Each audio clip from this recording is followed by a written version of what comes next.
Merci. Je continue avec Madame Dallo. Elle parle pour IPP. Merci, Madame la Présidente. Merci, Monsieur le rapporteur, pour votre travail très intéressant.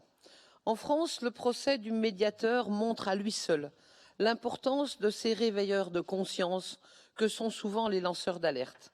Malheureusement, si Irène Frachon continue de mener une vie quasi normale, ce n'est pas le cas de la plupart des lanceurs d'alerte, qui, dans leur majorité, se retrouvent sans emploi, embourbés dans des procédures judiciaires multiples, isolés et sans relais médiatique. C'est notamment le cas de ceux qui dénoncent les cas de corruption ou de fraude fiscale. Et dans certains pays, cela peut aller plus loin. Emprisonnement arbitraire, pression sur la famille, torture, voire assassinat.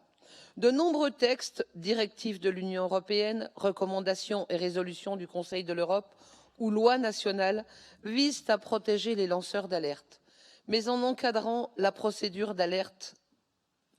Dans tous ces textes existants ou en réflexion, il est mentionné que la protection s'appliquera aux personnes faisant un signalement d'action ou d'omission constituant une menace ou un préjudice grave pour l'intérêt général.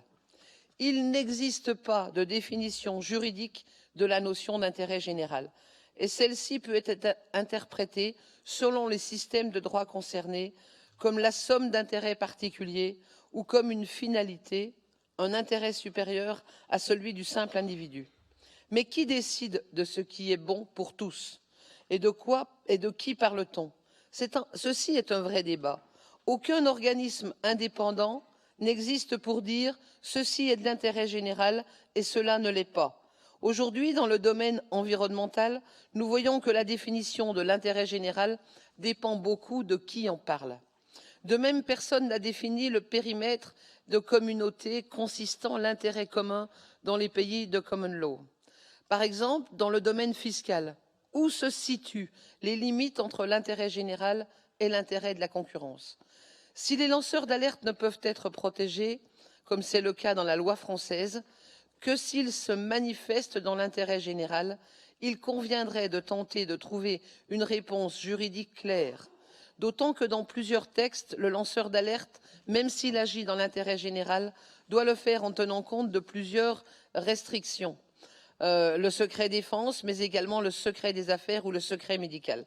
Nous voyons bien dans ce contexte juridique complexe la nécessité de réfléchir à un élargissement du droit d'asile aux lanceurs d'alerte, en particulier quand il est clair qu'ils sont en danger de mort dans leur pays d'origine ou de résidence.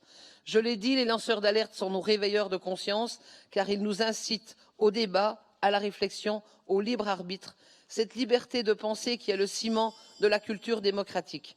Le lanceur d'alerte, seul devant les faits qu'il découvre, doit à un moment se dire « j'y vais parce que la démocratie est en jeu, parce que nos droits et nos valeurs sont menacés ». Seule la culture démocratique offrira une protection effective aux lanceurs d'alerte. Le Conseil de l'Europe doit être au cœur de ce processus.